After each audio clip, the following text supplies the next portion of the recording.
All right, guys. We are going to be in Revelation a little bit. We're going to start a new series tonight. Before we get started, let me kind of update some people. Roger Wilhoit was a deacon here at this church for many years. His wife passed away early this morning, and her funeral is going to be Saturday at Whitney Gardner, Rosehaven. That's right, Rosehaven, on Rose Avenue, all that. Okay, so that's going to go on. Viewing and the funeral is going on. I would encourage all of us, if we can, to help support them in this time. Here's the thing. You may be thinking, I don't even know Roger or Teresa. Well, if you enjoy this church and the way we are, then you are in debt to the Wilhoits and many others. So when I became the pastor in 2006, I had, with intentions, planned on moving our church from a more of a traditional style church to what we are now, which is absolutely dogmatic in doctrine. And our doctrines never change, by the way. Dogmatic in doctrine, but free in Christ in other areas. In other words, hey man, we're not going, this is, by the way, there's nothing wrong with a traditional church. Old school music, that's cool. Guys wearing suits and ties every service, that's cool too. I honestly don't have a problem with any of that. A lot of that just comes down to like ice cream. It's all ice cream, just what flavor do you like? And that's kind of what we were doing. But my intentions as a pastor some 20 years ago was to build a church that you are actually in right now, which is the way we are and the way we do things. If it wasn't for guys like Roger Wilhoit as a deacon helping me, I couldn't do it on my own. And there is a small group of people, and there's very few of them left. Many have went home to be with the Lord. Many of them went on to other churches. But there was about 30 people that stuck it out with me so that we could get going to where we're at now. And those 30-something people mean the world to me, because without them, whether you realize it or not, you're not sitting here tonight. This church does not exist for what you know it to exist for. And so Roger and Teresa were stalwarts. I mean, they were literally guys I could count on that were going to be there every service. He was a deacon. He ran our youth. He ran the choir for a while. He done the sound. Like he was just countless hours of work on the building and every other thing. And a few years ago, they had moved out towards Temple. And oh, by the way, if you still don't know them, their daughter works our nursery, Tabitha. Their grandson works our sound booth on Sunday morning. So they are still connected through our church. So I want to encourage you to be praying for that family and for that service come Saturday. Now, as we'll get started tonight, obviously, Satan is the god of this world, 2 Corinthians 4:4. And we're going to start a new series tonight. I had all intentions of trying to go another way. We'll get there. But today was a train wreck for me, and nothing seemed to work out right. So I'm going to throw it out here. Some of this stuff you've heard, some of the old school guys in here would have, some of you newer folks wouldn't have, but this is going to be a series that we're going to talk about symbolism and sacred geometry. And the reason I'm bouncing into this is because we did this thing on frequencies. Oh, by the way, Monday night we get home from seeing Teresa in the hospital, and I look up and there's this massive bright star. And it's Venus. Pull out the camera, zoom in on it. Same thing as Mars. Wheel in a wheel, stuff's moving. What's that? Yeah, we got some recordings of that. Don't show them. The last time I did that, he shut the lights off, and here we went. All right. Now, so symbolism is the key to a lot of dark knowledge. Okay, and I'm going to talk about that. But when we think about symbolism transcends time and languages. So if I look at you and you were in a foreign country and you saw that symbol, what building would you be standing at? A hospital, right? And everybody in the room would know that. Same thing here. You go to pull up. What is this? Handicap. There's no words, but that symbol says it all. Same thing is, what is this thing? It's a doctor, right? It's physician. What are you doing with this? Money. In the bathroom. Maybe. All right. But at the end of the day, I just showed 6 symbols that you didn't need language, and every person in here, it wouldn't have mattered what nation we took it to, every single person would have got all 6 out of 6. Because symbolism transcends language, okay? So when you want to hold knowledge and pass it down from generation to generation to generation, symbolism is where they keep that knowledge. And so when you start thinking about the sacred geometries and hidden knowledge and occultism, how they continue to transcend year after year after year and decade after decade is by putting that knowledge in symbolism and putting it out there. Okay? Now, I'm going to, in this series, expose a lot of Masonic Lodge stuff. And I know it's almost every time I want to talk about the Catholics, I got to give a preface and say, I'm not mad at Catholic people. It's their, okay, it's the same thing with the Masonic thing, okay? My grandfather, before you pop off, or you online, pop off and think, well, you don't understand. My uncle's a Mason and he's a good person. I'm sure he is. I'm not knocking your uncle. I'm knocking the system. So chill with that. And what is going on upstairs? All right. So anyway, so when we think about this, okay, with Masonic, I want you to understand, my grandfather was a part of the Masonic Lodge. So much that my grandmother was a part of the Eastern Star, which is the female version of the Masonic Lodge, okay? Now, if my grandfather was here today, he'd get irritated with me teaching. I'd still teach it, okay? Now, because truth is truth, and it doesn't matter your feelings or my feelings, it's truth, okay? So when we expose this, understand, we're exposing the head of the snake. Now, the average guy in the lodge down the street is what's known as the Blue Lodge, and as high as you can go in a Blue Lodge is 3 degrees, okay? Now, when we speak of the top, we're talking 33rd degree Masons, way up the ladder. And the people who are running the show, so the guys down in the lower levels don't know what the guys in the 33rd degree levels know. So if you went to the average lodge guy and he goes, that's not true, we don't believe that. Well, yes you do, you just don't know that. Okay, now hang on. If you are one of these pro-Mason people and you want to have a beef with me, that's fine, I'm cool with that. But until you can tell me about this man, Albert Pike, this guy, Francis Bacon, or this guy, Manly P. Hall, I don't even want to hear your argument. Because if you don't know who those 3 people are, you don't know diddly about Masonry. You don't know anything. Because, and by the way, you should if you're a Mason. Now, this is Morals and Dogma by Albert Pike. And we're going to talk about him, Lord willing, a little bit more tonight. But he actually wrote a letter. And I want you to understand this letter. And I'm going to read it to you. Albert Pike received a vision, which he described in a letter, and he wrote to Mazzini, dated August 15th, 1871. Put that little check next to that. 1871. This letter graphically outlined a plan for 3 world wars that were seen as necessary to bring about the one world order. And we can marvel at how accurately it is predicted events that have already taken place. So here is his letter. The First World War must be brought about in order to permit the Illuminati to overthrow the power of the czars in Russia and making the country a fortress for atheistic communism.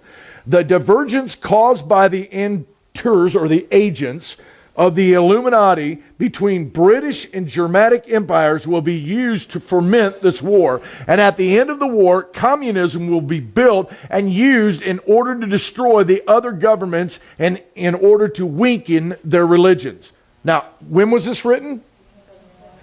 Do you know when World War I was? Okay, 1914. Now, just as a side note, you may be sitting here going, why on a Baptist church on a Wednesday night are we talking about this stuff? Okay? You understand, everything that we're pointing to is prophecy, which is coming a one world order or a one world government. And when we talk about the New World Order, people go, oh, you're one of those crazy conspiracy theorists. No, I'm a biblicist. The Bible speaks of that. It's not a conspiracy. That's prophecy. Okay, now check this out. That's the first one. The Second World War, he writes, must be fomented by taking advantage of the differences between the fascists and the political Zionists. Okay?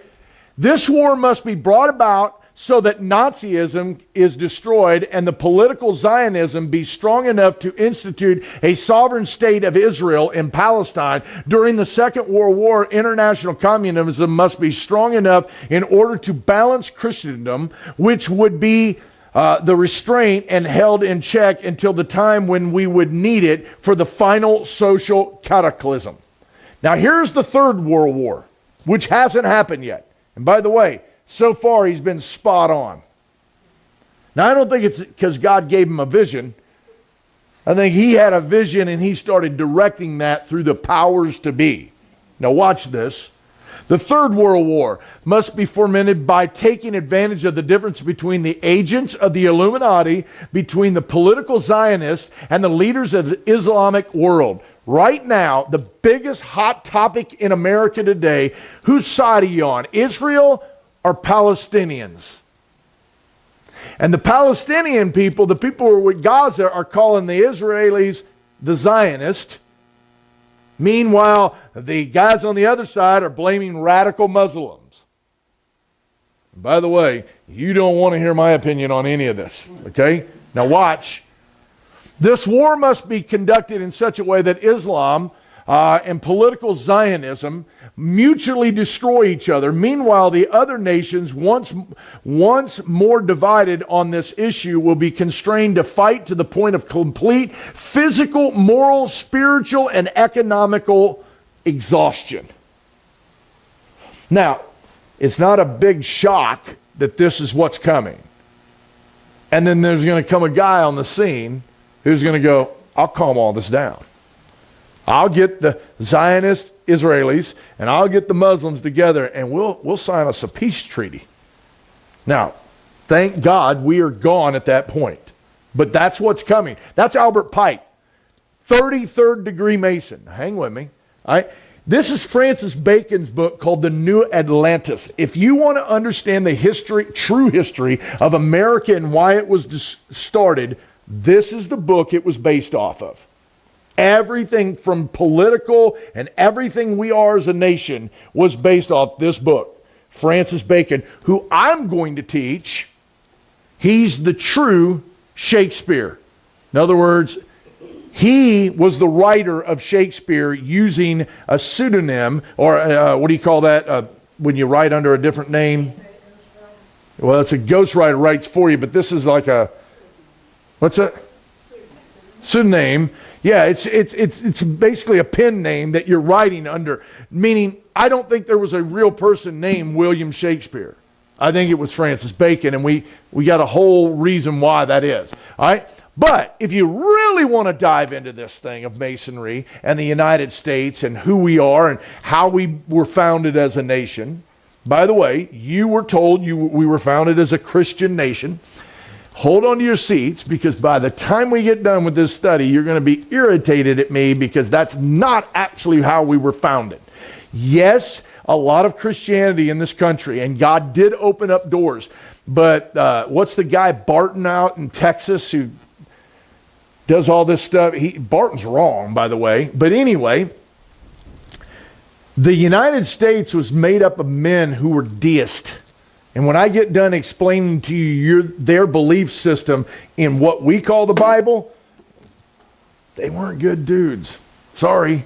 Did God use them to set up this country? Of course. But you ever read your Bible? God used the Chaldeans to discipline Israel. God can use anything he wants to use. His plan will be done. But if you really want to understand what the Masons, the 33rd degree Freemasonry is all about, the man, the myth, the legend is Manly P. Hall.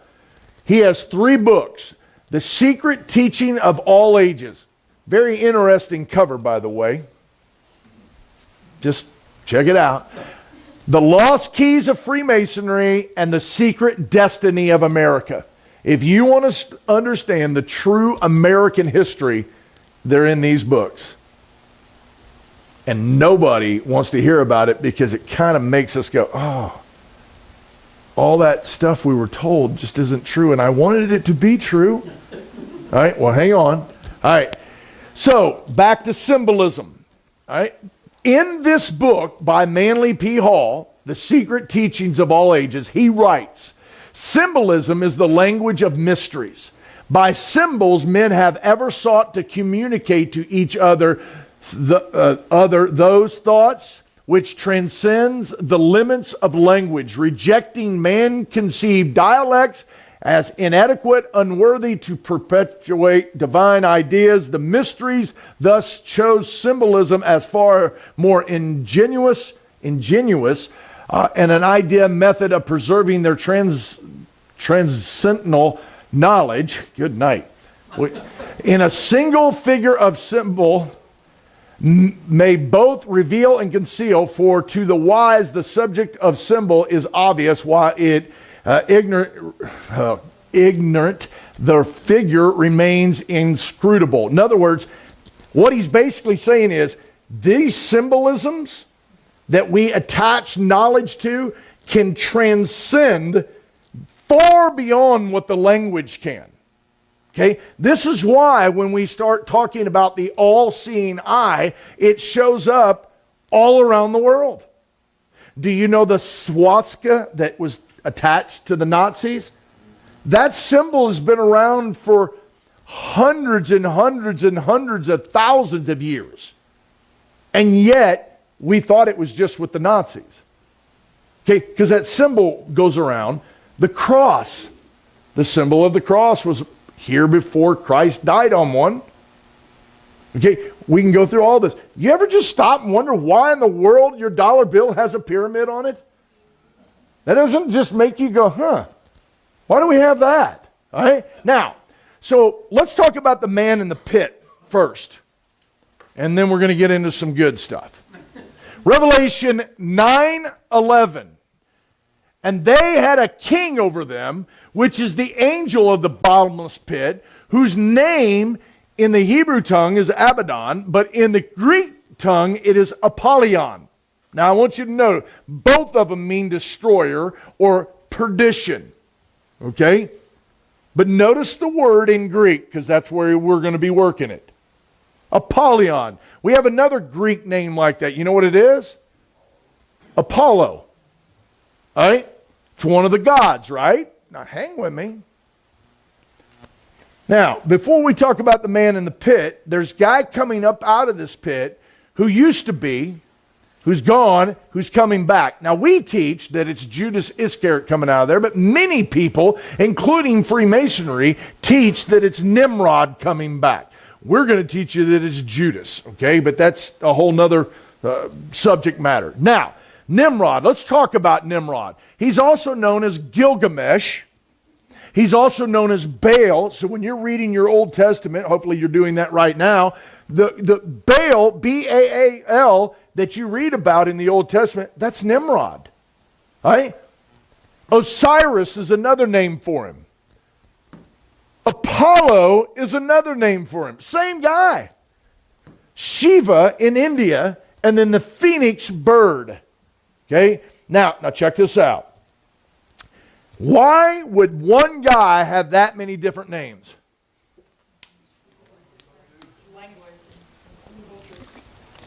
They leave out.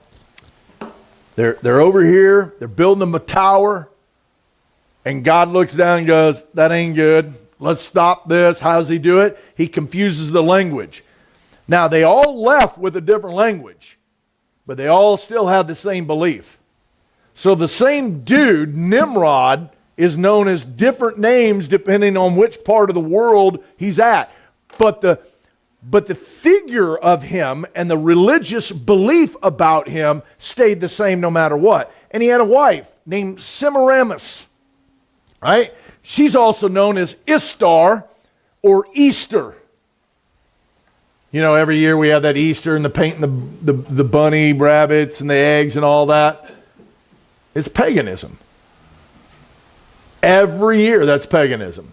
That's why when I pastored, we never used that term. We always said Resurrection Sunday. We were never going to use Easter, and the reason being is because your King James Bible is the only Bible that gets that correct in Acts.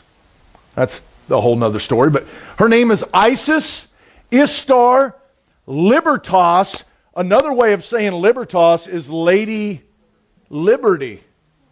Wonder what that thing is up there in that harbor. Now watch this. Venus, Queen of Heaven, Ashtaroth, Diana, Athena, Columbia. Columbia? You ever seen the opening line for Columbia Pictures? It's that woman got her little hand up and the stars going over her. She reminds us a lot of that wannabe lady up there in the harbor. By the way, the capital of this country is what? Washington, D.C., District of Columbia. Have you ever just stopped and thought, who's Columbia? Well, that's Columbus. You sure about that? All right, now watch. Nimrod's wife. She was Semiramis the first, the high priestess of the Babel religion. When Nimrod died, the people of Babylon greatly mourned his death. Legends say that his body was cut into pieces. Matter of fact, how many pieces do you think it was? 13. 13 pieces. And sent out into various parts. Okay? After Nimrod's death, Semiramis claimed that he was now the sun god, and that she had conceived by a sunbeam having no man. Okay? First of all, the real story is this, that she went out and found 12 of the 13 parts of his body and fashioned the last part that was missing, and the last part was his male organ that was missing. And so therefore she fashioned a gold one, which is why we have phallic symbols everywhere on the planet. All right, and I'll talk about that. And we don't have kids in here. I hope we can all be adults. All right, now, so she said, you know, I got conceived by a sunbeam by use of this phallic. Okay, now she gives birth to a son whose name is Tammuz, who was supposedly Nimrod come back to life. You know what day he was born on? December 25th. See, I love teaching this because people sit there and go, oh, you're ruining everything. It's Easter, Christmas, America. We don't have nothing left. Yeah, you have Jesus. That was the point, all right? Now, watch. All right, last week I ripped on Trump. I'll probably get kicked out of the church by the time this is over with. All right, now, so she has that phallic symbol, which is a male organ that is worshipped throughout the world. And they're seen in these monuments. You ever wonder why George Washington has a monument up there that just is this big old pole? You go to New York, outside the Met, you go in the back. We've done it twice now. You go walk out inside the back of the Met, and that just amazing museum. There's Cleopatra's Needle, which is another obelisk. Obelisk, phallus, you can call it whatever you want to call it. It's the same symbolism. Okay? Now, hang on. Doesn't matter where you go, you find these in every nation. Why is that? Because Semiramis said, I got pregnant by one that the sunbeam charged it and I conceived. Oh, you mean virgin birth? Who do you think they were trying to replicate before it actually happened? All right, now check this out. All Right? So no matter what nation you go in, you know, Paul comes around and he says, you know, Diana, that was Semiramis. It was just her name in Roman. And he said, and the whole world worships her. Well, he wasn't lying. They were. Now watch. You ever wonder about all these steeples? We just removed one from this church. We have video of it. It's actually one of the greatest moments I felt taking that down. I'm like, great. I'm glad we're getting rid of that. Now, I get that it has become known traditionally of that's what a church does and looks like, but it was actually brought into the church through paganism because it is nothing more than an obelisk or a phallic symbol on top of your church.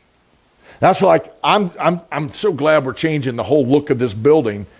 And I love the fact that people go, well, it's not going to look like a church anymore. Good. Because whatever that means, I don't know what that means anyway. Because there's no definition of that in Scripture. All right? Now, hang with me. So, if you go to France, the National Assembly, you have this phallic symbol right here with a pregnant dome right behind it. You go to the Vatican, you got your phallic obelisk symbol with a pregnant dome right behind it.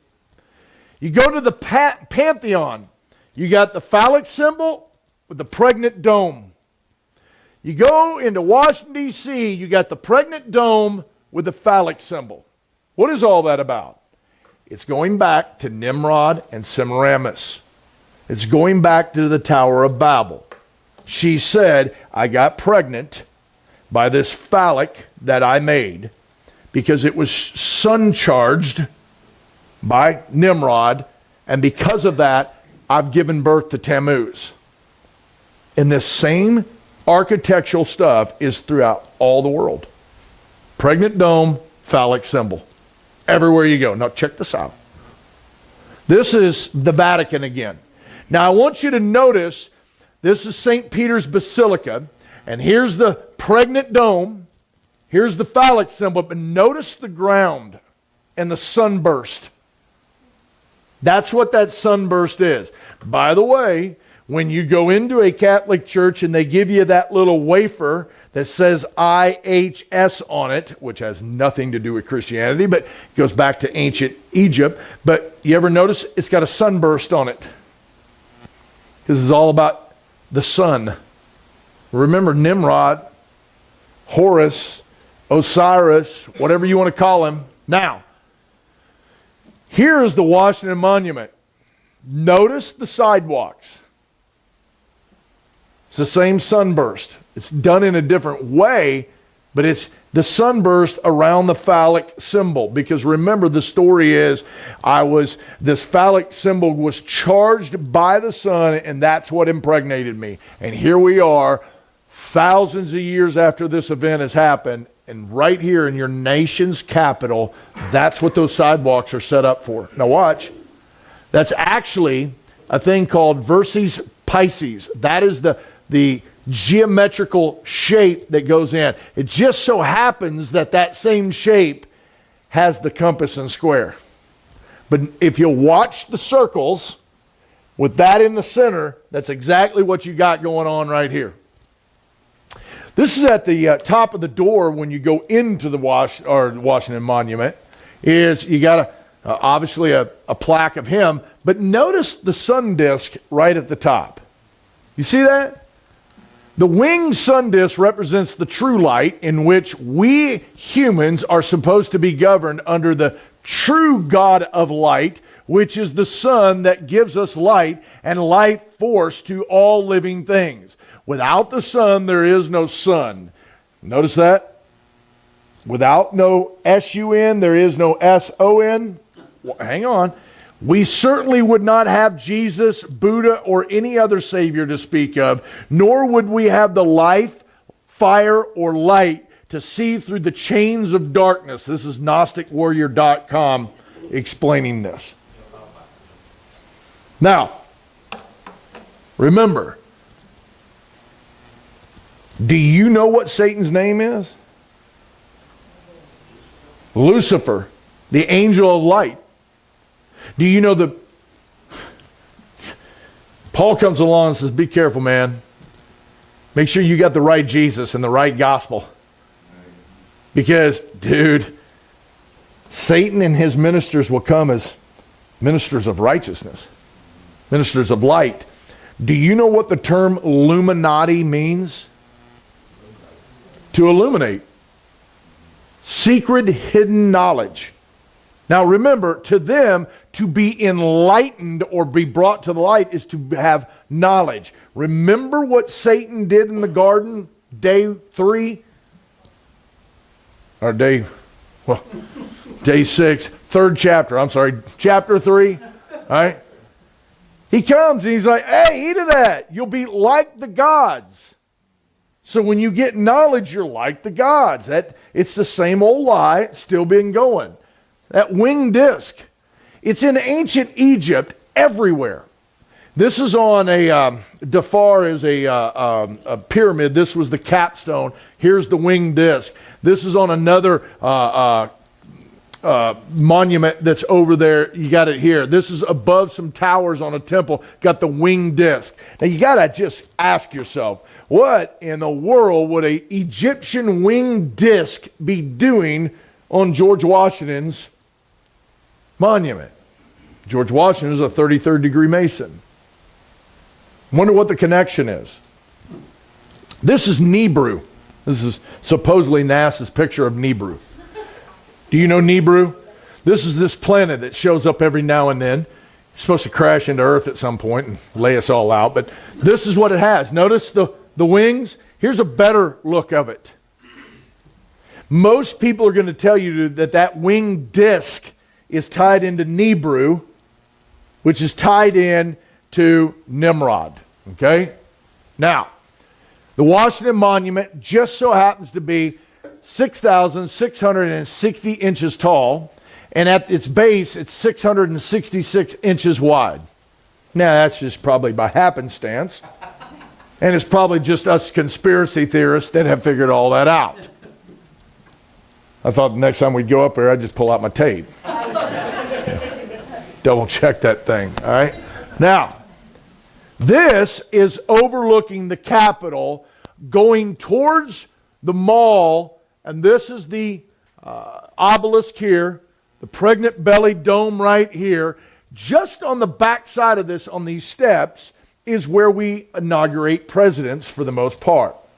The one we just did was done inside the pregnant belly. I'll get to that, okay? Now, normally it's on the back side of here. And you go all the way down here and you got your phallic symbol.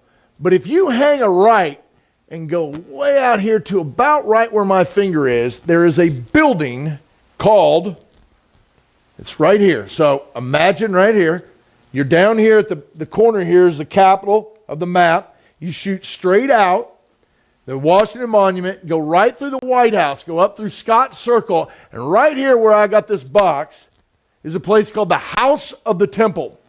It is the head of the Masonic Southern Jurisdiction.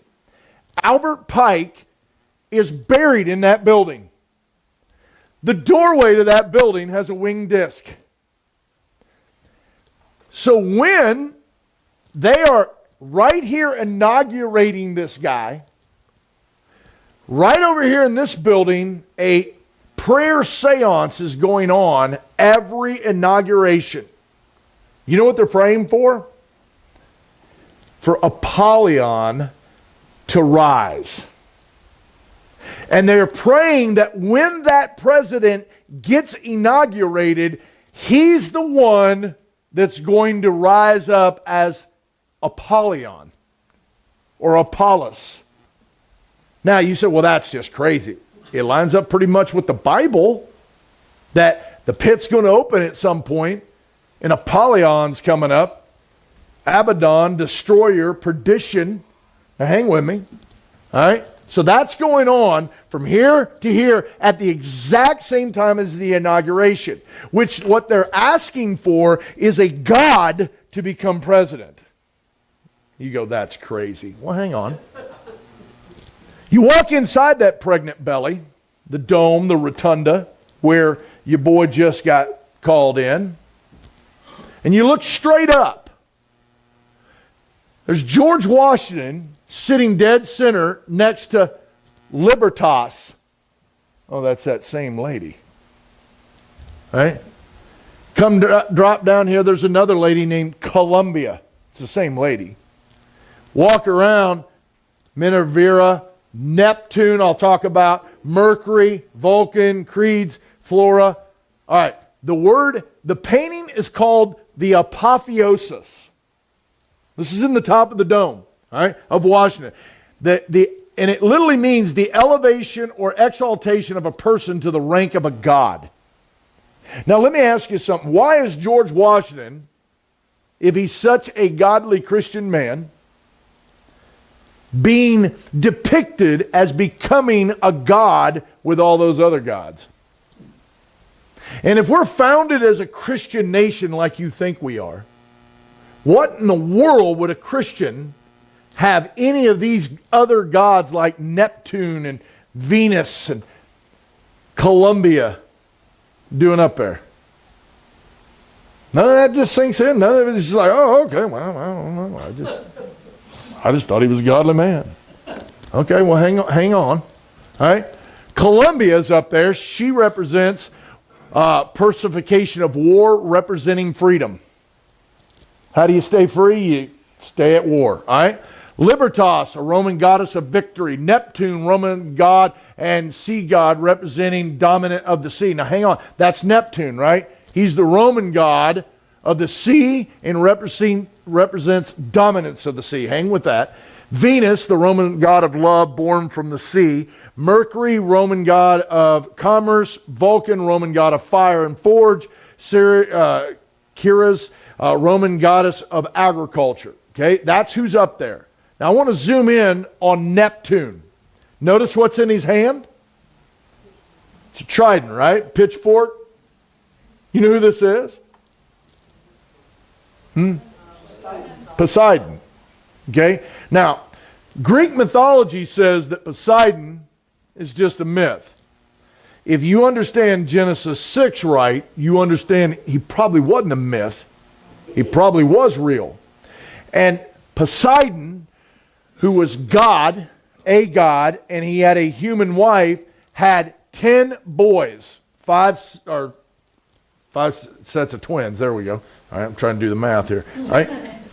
And so what he did was his kingdom was Atlantis, and it was divided into 10 groups. Do you know what's going to happen in the book of Revelation? The world's coming back to 10 groups. And they're going to hand that power back over to this one guy. Okay, this is what you need to understand, guys. This is why in the world would we have Poseidon if we're such a Christian, godly nation? Why would that be up there? Wouldn't at least the Christian go, oh, that's all just mythology. We're not into mythology. Why wouldn't you? Wouldn't it make sense that if you're going to paint the ceiling as a Christian nation that you'd put Abraham, Isaac, Jacob, David, Paul, Peter? I mean, what do you want to? I mean, I could list go on, but yet this is what's going on. Now, you need to understand. Poseidon was over what? Atlantis. Francis Bacon wrote a book called The New Atlantis. This is not by happenstance. It is to the people in the not know. But the people in the know, the 33rd degrees, these guys really know. Now watch this, all right? So remember, Secret Destiny, New Atlantis. All right, now underneath that rotunda on the second floor down is what's called the crypt, right?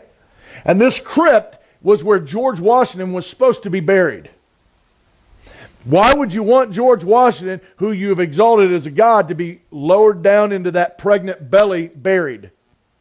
Well, what's in a pregnant belly?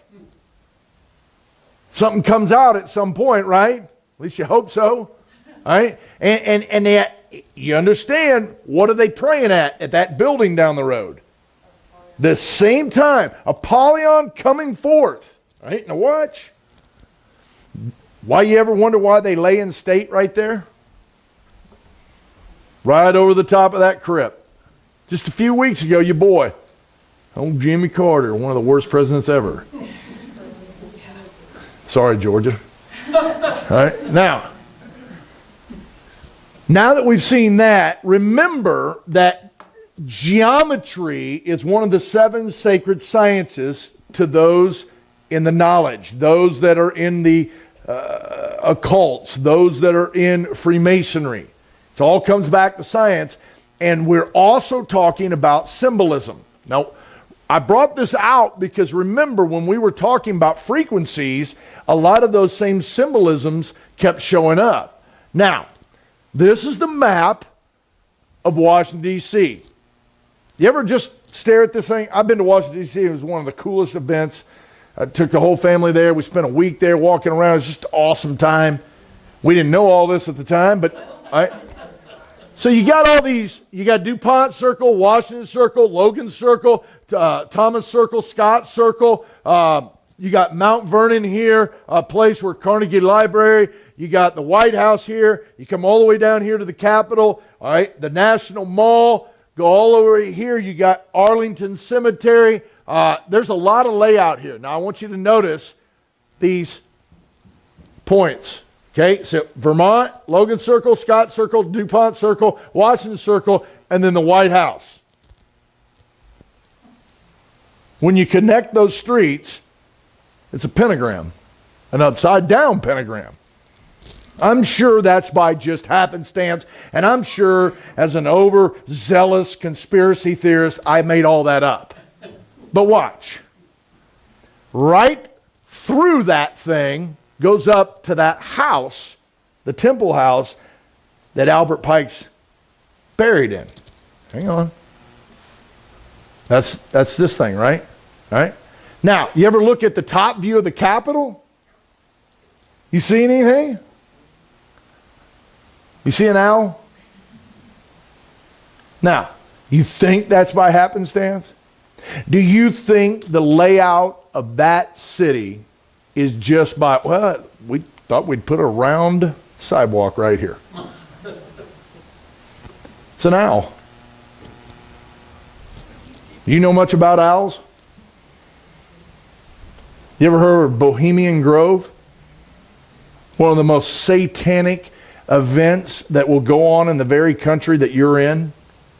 Oh, by the way, not only Bohemian Grove and what that big owl that they go out there and they say they fake a sacrifice of a baby while they're there. They got caught doing this and they said, oh, it's all fake. That's just, we just go through it as like a kind of a ritual.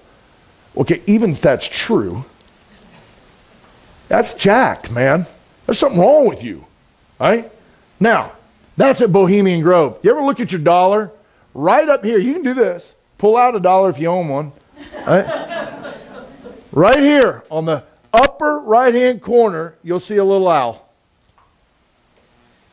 Do you ever study owls in the Bible? They're part of the unclean birds. You know what unclean birds were compared to in Scripture? Unclean spirits. The demons. Just probably nothing to it, though. But then again, every single president shows up at this place. I haven't checked on Trump. And by this point, if you don't, I have Reagan socks, I have Reagan shirts. I grew up in the 80s. Reagan to me is the man. He's there. I mean, what are you going to do about that? All right, let's go back here and see what else we can find. This is looking back up. Now remember, we saw the little owl up here. But now this goes all the way down to the Washington Monument. So now we're still looking at the mall here. Huh. Look at that. Got these two streets going out here, and you got these streets going out here. Wonder how they did that. Now watch this, for those of you that think I'm making all this up. The Hampton Court by King Henry VIII. Same thing. Now I want you to notice, right here at the top, you got this little eye. How about the capital of Austria? Same thing. Little eye. Germany's Supreme Court, same thing. This is a place in France that I will not even try to pronounce. Same thing. Now, for those of you that think I'm just making this up, how often can I do this? I'm either really stinking good at this, or they're up to something in plain sight. And they tell you and I about it all the time. They tell you about all this stuff. It's one of the reasons why October of 2019, she and I are in New York. She goes to see Wicked. Not me, I wouldn't see nothing. I'm a Christian, I wouldn't even be involved in that. I go to a conspiracy conference.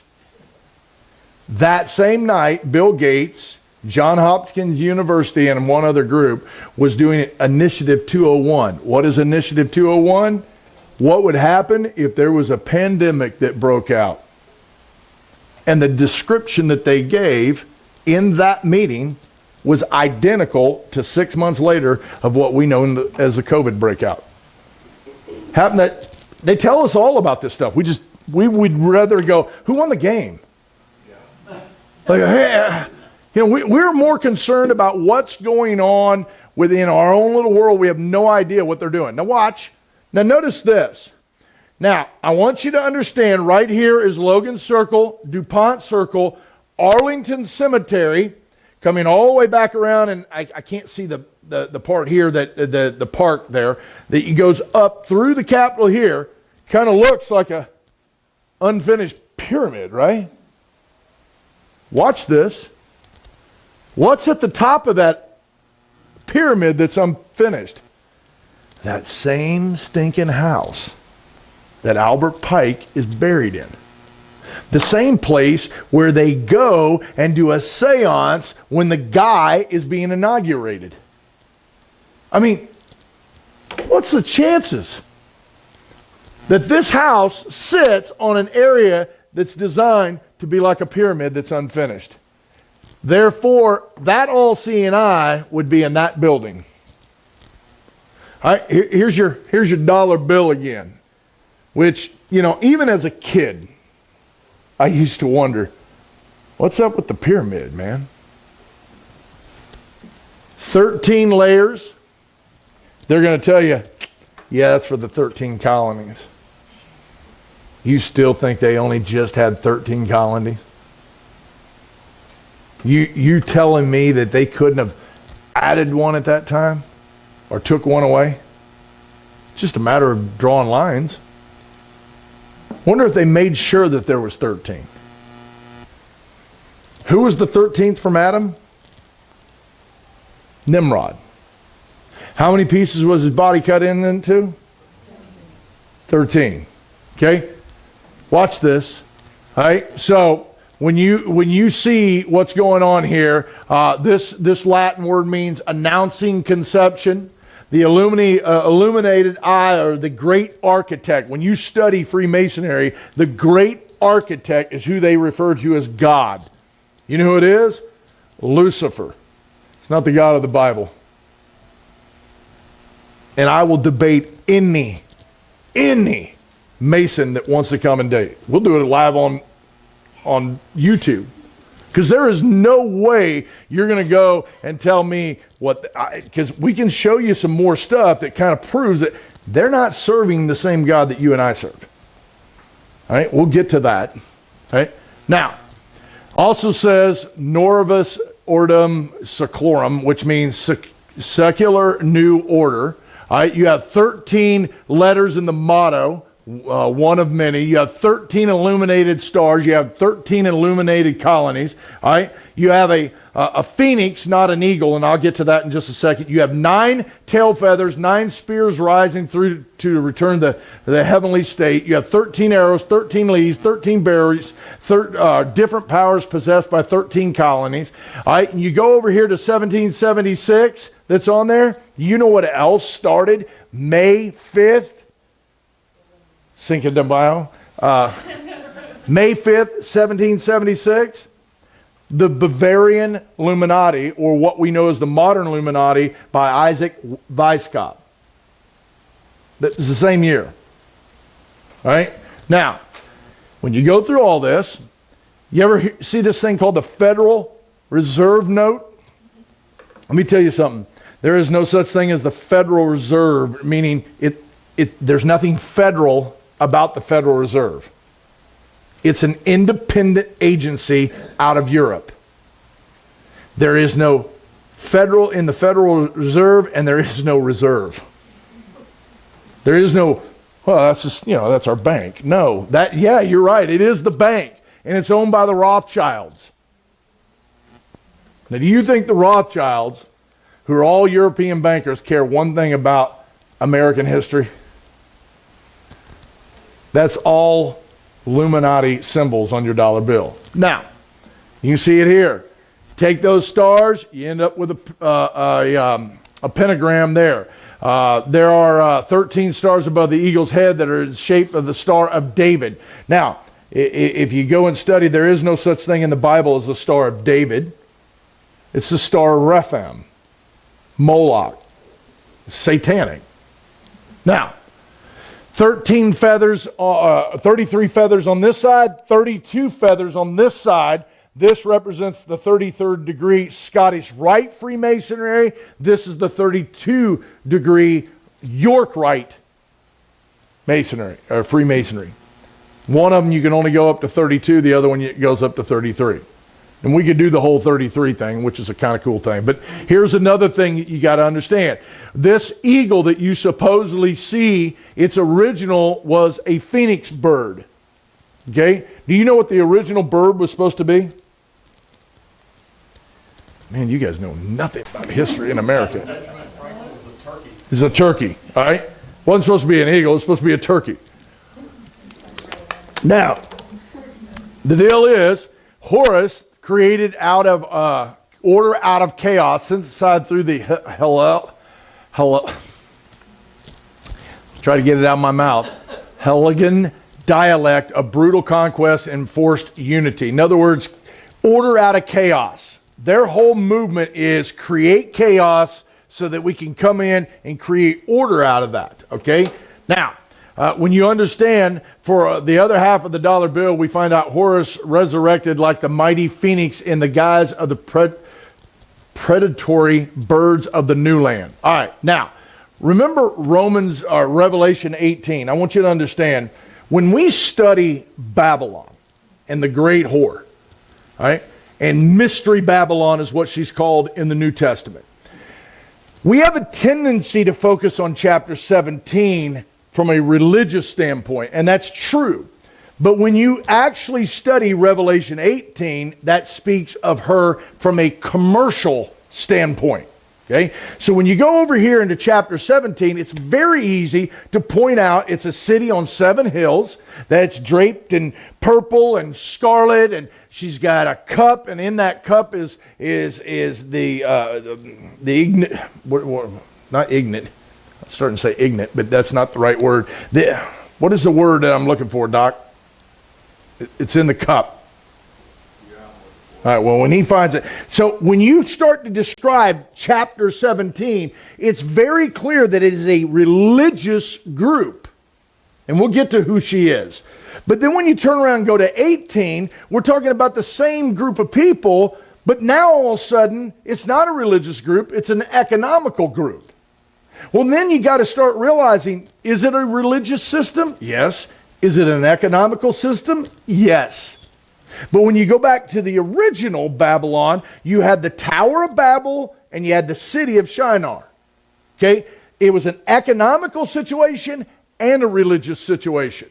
And understand, I don't care who it is, they're all tied together.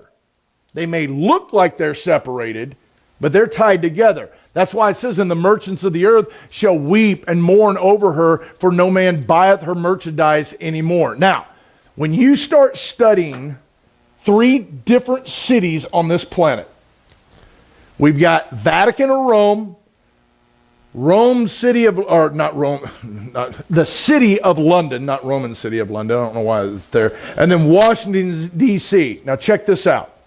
The Vatican, what nation is it in? It's in Italy. Its own. Okay. The city of London, not London as a city, but there is a square mile inside the center of London. It's called the City of London.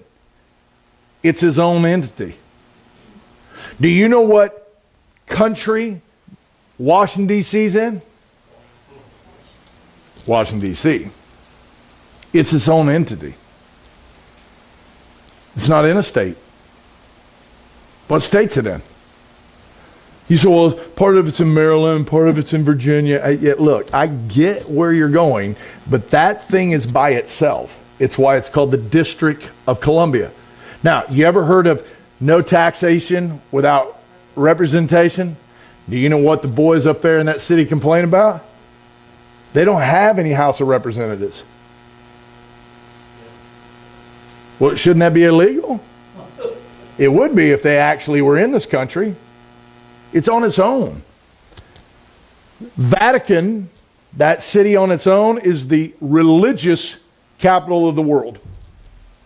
City of London, that city on its own, is the financial capital of the world. Washington, D.C., which is on its own, is the military capital of the world. That's why everybody runs around going, what are we going to do when China overtakes us? Oh, please. Washington, D.C. runs it because they are ran by the City of London. City of London is ran by the Vatican. And when you start to understand that all three of these units are designed, okay, this one's going to handle the money, this one's going to handle the religion, and this one's going to handle the military. Then you start to see why we've been in the Middle East for 20 years. With our American guys dying. To save what? I mean, the older I'm getting, the less war I'm interested in. And when all of a sudden you get kids that are now of war age, and I got a daughter who's an ICU nurse, and I got a son who's right there at draft age, I have no interest in fighting anybody. Like none. And so, all right, I'm out of time, but we're just now setting the stages on the symbolism. Don't get rattled yet. It's going to get really good as we go. And I'm going to give you more information on why we're bringing this out, and you'll start to see some things ain't what they seem to be. So, all right, see you.